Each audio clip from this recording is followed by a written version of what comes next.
Saya Syakila dengan NIM 190205070. Di sini saya akan menjelaskan sedikit tentang metode simplex beserta dengan contoh dari metode simplex untuk memenuhi tugas kuliah mata kuliah program linear.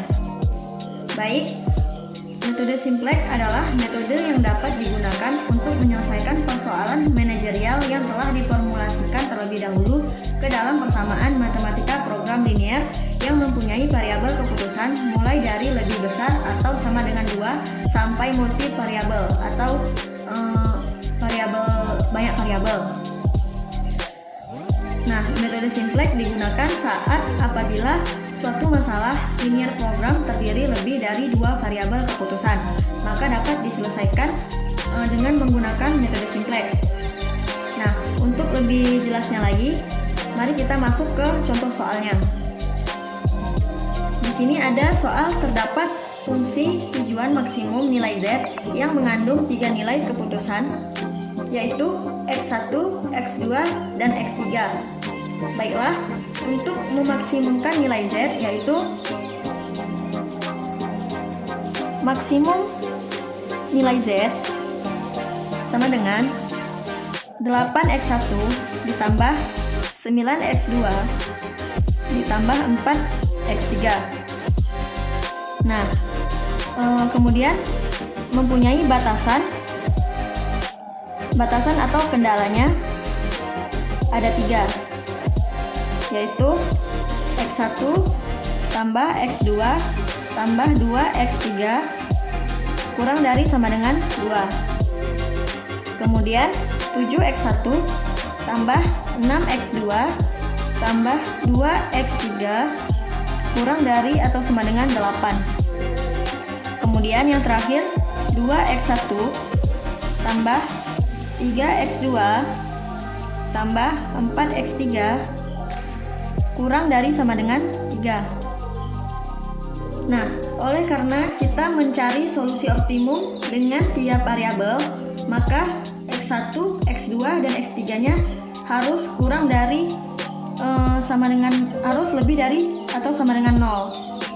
X1, X2, dan X3-nya itu harus lebih dari atau sama dengan 0. Nah, di sini semua batasan mempunyai tanda kurang dari atau sama dengan. Maka ini kan dalam bentuk pertidaksamaan. Nah, maka pertidaksamaan tersebut harus kita ubah terlebih dahulu menjadi persamaan dengan menambahkan variabel slack. Sehingga fungsi kendala menjadi, ini kan pertamanya X1 tambah X2 tambah 2X3 kurang dari atau sama dengan 2. Nah, kita tambahkan, kita akan mengubahnya menjadi bentuk persamaan dengan menambahkan variabel slack. Maka fungsi kendalanya menjadi X1 tambah X2 tambah 2X3 ditambah variabel slack, yaitu S1 sama dengan 2. Kemudian 7X1 ditambah 6X2 ditambah 2X3 ditambah S2 sama dengan 8. 2X1 ditambah 3X2 ditambah 4X3 ditambah S3 sama dengan 3. Nah, karena adanya penambahan variabel slack yaitu S1, S2, dan S3, maka kita tulis juga dengan X1, X2, X3, S1, S2, S3 lebih dari atau sama dengan 0. Nah, sehingga bentuk fungsi tujuannya itu menjadi bentuk fungsi tujuannya yaitu menjadi 8X1 tambah 9X2 tambah 4X3 tambah 0S1 tambah 0S2 tambah 0S3 atau Z kurang 8x1 kurang 9x2 kurang 4x3 tambah 0x1 tambah 0x2 tambah 0x3. Nah, maka bentuk fungsi tujuan kita sekarang yaitu ini. Nah, sekarang pembentukan tabel simplex.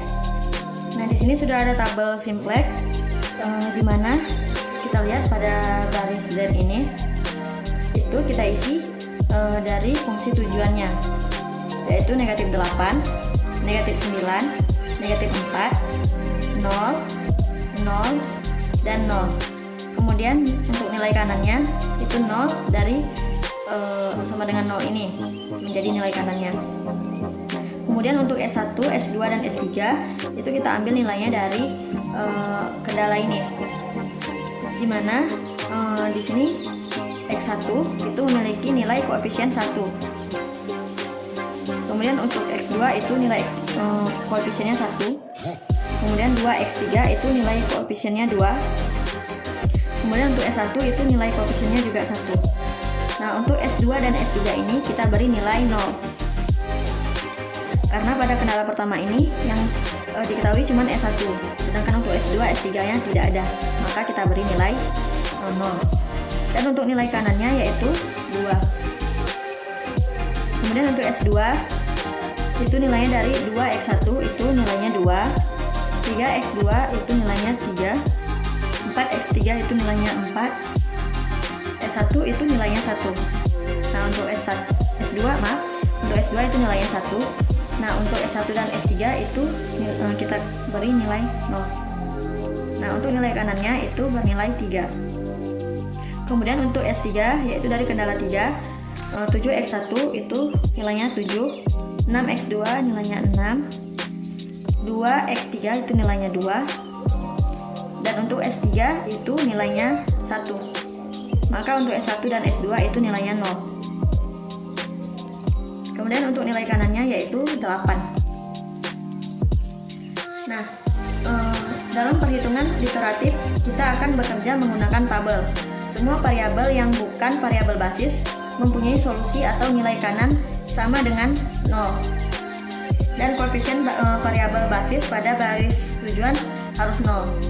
Nah, langkah-langkah penyelesaiannya, yang pertama kita harus periksa apakah tabel ini layak atau tidak. Nah, kelayakan tabel simplex ini dapat dilihat dari solusi atau nilai kanannya. Jika solusi ada yang bernilai negatif, maka tabel tidak layak dan tidak bisa kita optimalkan. Nah, bisa dilihat di sini nilai kanannya tidak ada yang bernilai negatif, berarti tabel layak dan kita bisa lanjut ke tahap selanjutnya, yaitu menentukan. Yang pertama kita akan menentukan kolom kunci.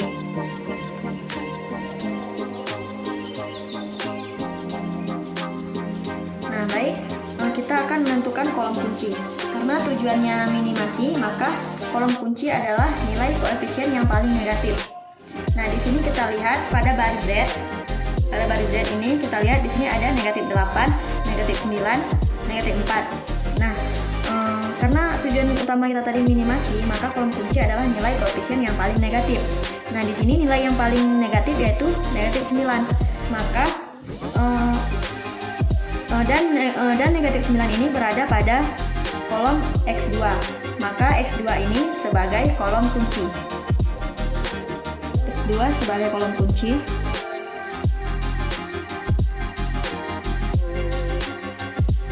Sebagai kolom kunci dan X2 ini sebagai variabel masuk.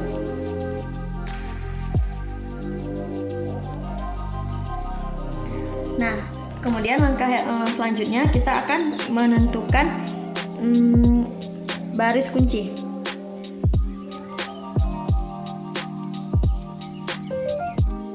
Dimana kita harus menghitung rasio pada baris tabel ini.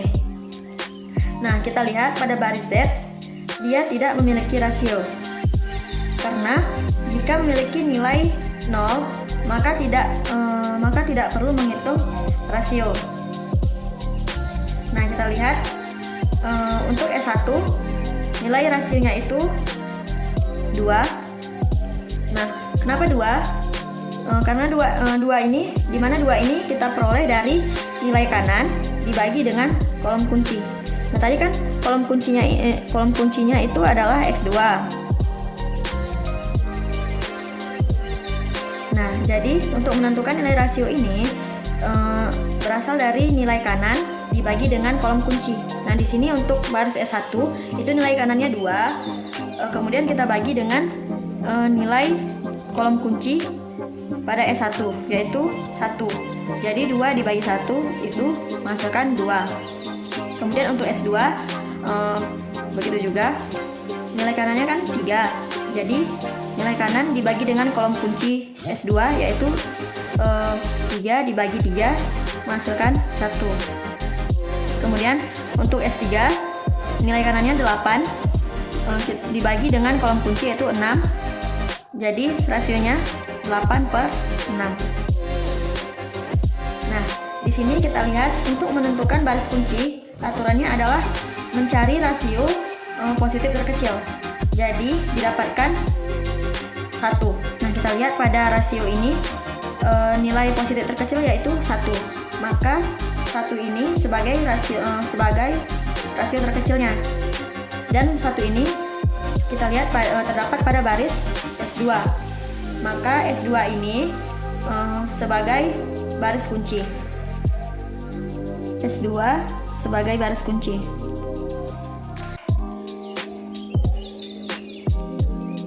Dan S2 sebagai variabel keluar.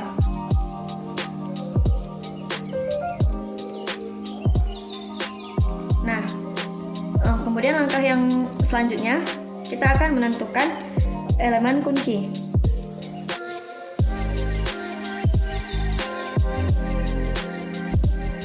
Nah, untuk menentukan elemen kunci,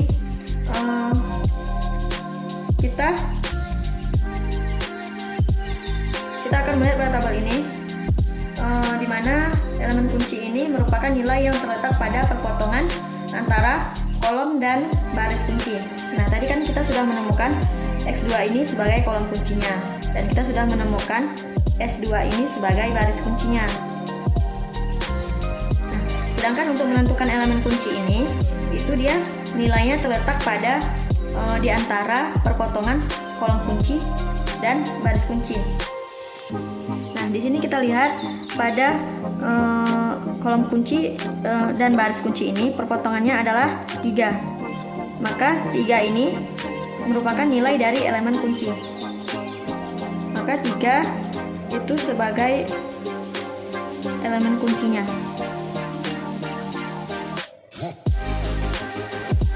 Karena 3 ini merupakan nilai perpotongan dari kolom kunci dengan baris kunci. Kemudian selanjutnya kita akan membentuk tabel simplex baru. Di sini sudah ada tabel simplex yang baru. Nah, di sini yang tadinya di sini yaitu baris S2 sudah berubah menjadi X2.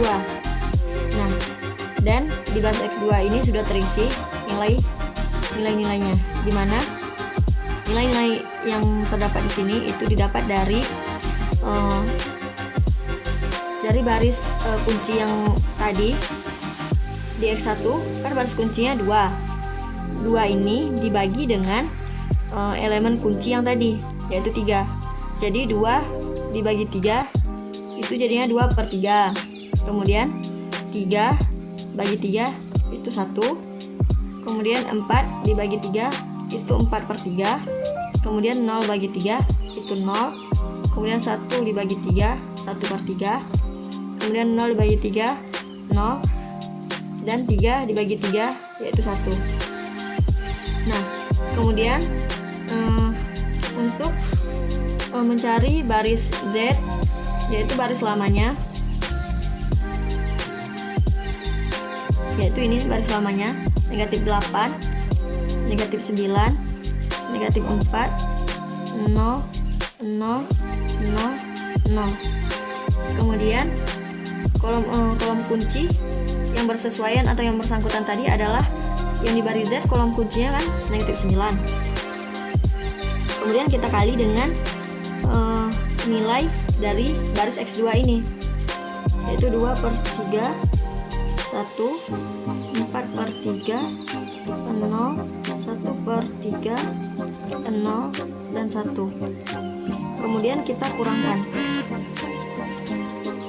Ini untuk baris Z. Nah, ini kita kurangkan.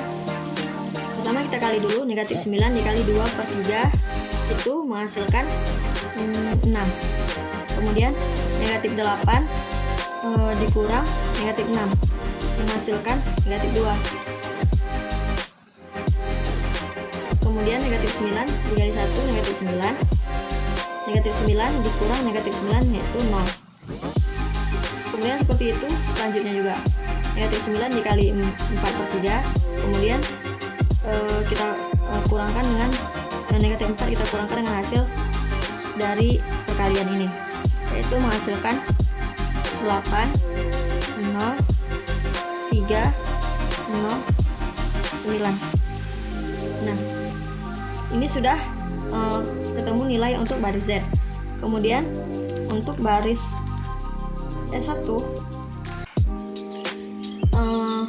di mana nilai lama S1 yaitu 1, 1, 2, 1, 0, 0, 2.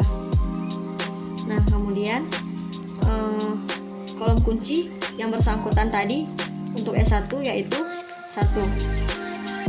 Kemudian kita kalikan dengan nilai dari baris X2 ini, 2/3, 1, 4/3, 0, 1/3, 0, dan 1. Kemudian kita kurangkan. Caranya sama seperti kita mencari baris Z tadi. Pertama kita kali dulu, kemudian baru kita kurangkan. 1 dikali 2/3 menghasilkan 2/3. 1 kurang 2/3 menghasilkan 1/3. Dan seterusnya seperti itu juga. Maka ini menghasilkan 0, 2/3, 1, negatif 1/3, 0, 1. Nah, ini sudah ketemu nilai untuk baris S1 nya. Kemudian kita akan mencari untuk baris S3 nya. Nilai untuk baris S3 nya, nilai lamanya, nilai dari baris S3 yang lama yaitu 7, 6, 2, 0, 0, 1, 8. Kemudian kolom kunci yang bersangkutan pada S3 itu adalah 6. 6 dikali dengan nilai dari S2, 2/3, 1, 4/3, 0, 1/3, 0, 1. Kemudian kita kurangkan, maka menghasilkan 3, 0, negatif 6, 0, negatif 2, 1, dan 2. Nah, ini sudah ketemu nilai untuk baris S1. Nah, kemudian setelah itu setelah kita mendapatkan baris Z, baris S1, dan baris S3, kita masukkan ke tabel simplex yang baru. Untuk baris Z, negatif 2, 0, 8, 0, 3, 0, 9. Untuk S1, 1/3, 0, 2/3, 1, negatif 1/3, 0, 1. Untuk baris S3, 3, 0, negatif 6, 0, negatif 2, 1, 2. Nah, ini merupakan tabel simplex yang baru. Kemudian kita periksa apakah tabel sudah optimal. Keoptimalan tabel dapat dilihat dari koefisien fungsi tujuan pada baris Z dan tergantung dari bentuk tujuan tersebut. Nah, karena tujuan kita yaitu maksimasi, maka semua nilai baris Z ini harus positif atau bernilai 0. Jika belum, maka kita harus kembali ke langkah kedua dan seterusnya. Namun jika sudah optimal, maka kita bisa membaca solusi optimalnya. Karena di sini terdapat negatif 2 di X1, maka tabel ini belum optimal. Maka kita harus kembali ke langkah kedua dan seterusnya. Baik, selanjutnya kita harus menentukan kolom kunci pada iterasi kedua. Nah, kolom kunci berada pada kolom X1, yaitu -2. Dan X1 ini merupakan variabel masuknya. Kita buat lagi kolom kunci X1 sebagai kolom kunci dan X1 sebagai variabel masuk.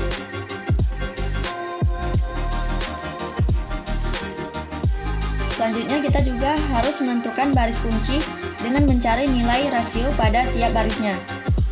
Nah, kita lihat di sini nilai rasio yang paling kecil adalah 2/3 yang terletak pada baris S1. Maka baris S1 ini merupakan baris kunci.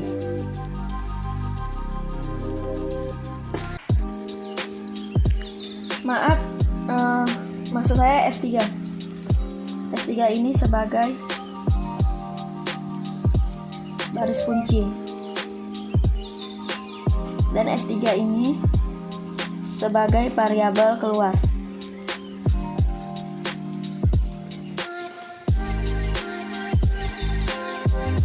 Kemudian kita juga harus menentukan elemen kunci.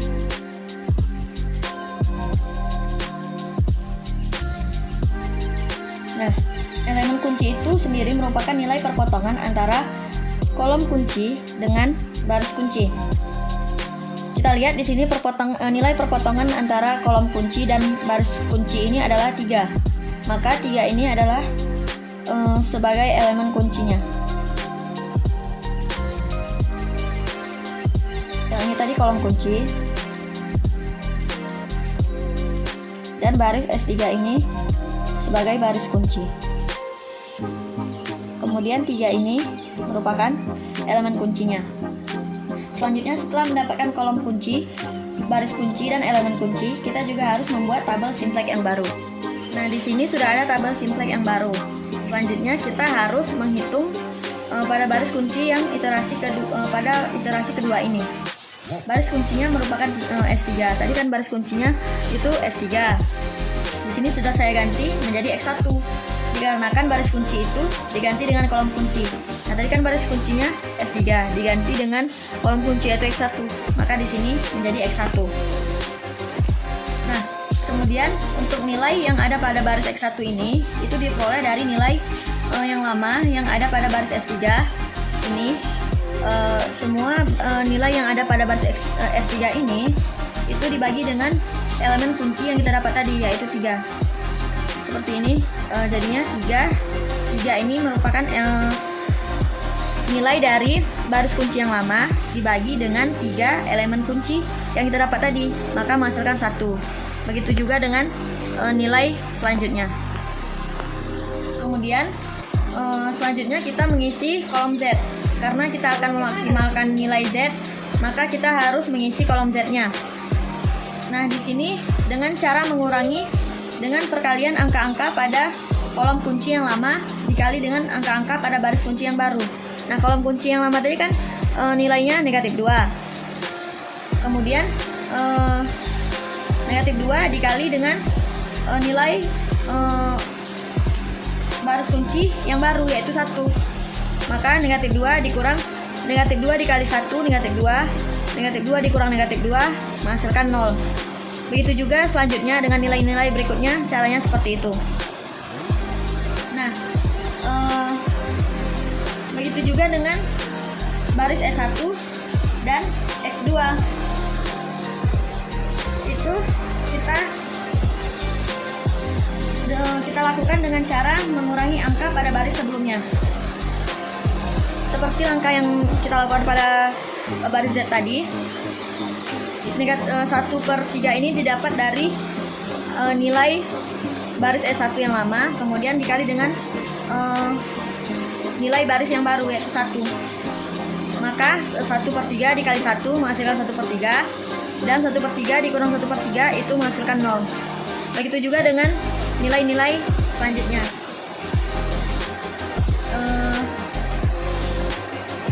Kemudian setelah kita cari semua nilainya, maka kita dapat mengecek apakah tabel simplex yang baru ini sudah optimum atau belum. Nah, untuk mengeceknya kita perlu mengetahui tujuan dari kita mengerjakan tabel ini untuk pertama kali itu apa. Nah, tujuan kita mengerjakan ini pertama kali adalah untuk memaksimumkan nilai Z yang tadi kan negatif 2. Untuk memaksimumkan nilai Z, maka syaratnya adalah pada baris Z ini tidak ada yang bernilai negatif. Maka kita harus mengecek apakah masih ada nilai yang negatif pada baris Z ini. Nah, di sini kita lihat pada baris Z sudah tidak ada lagi nilai yang negatif. Semuanya sudah bernilai positif atau bernilai 0. Maka tabel ini dapat kita simpulkan merupakan tabel simplex yang sudah optimum. Nah, dilihat dari variabel basisnya. Variabel basisnya ini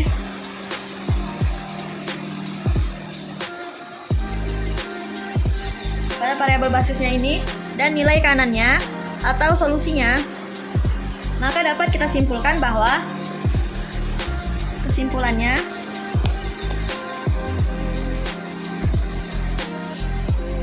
bahwa Z memiliki solusi atau nilai kanannya 31/3. Kemudian S1 itu memiliki solusi 7/9.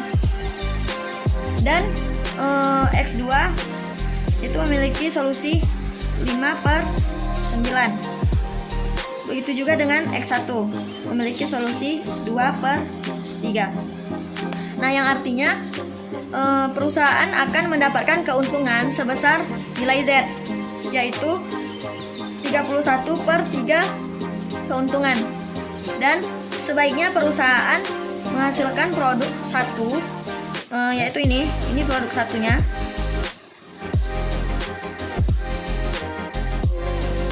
Produk satunya sebesar 2/3 unit. Dan untuk produk duanya sebesar 5/9 unit. Nah, S1 ini merupakan sisa bahan untuk mengelola produk satu, yaitu 7/9. Sekian penjelasan video saya, lebih dan kurang saya mohon maaf. Saya akhiri. Wassalamualaikum warahmatullahi wabarakatuh.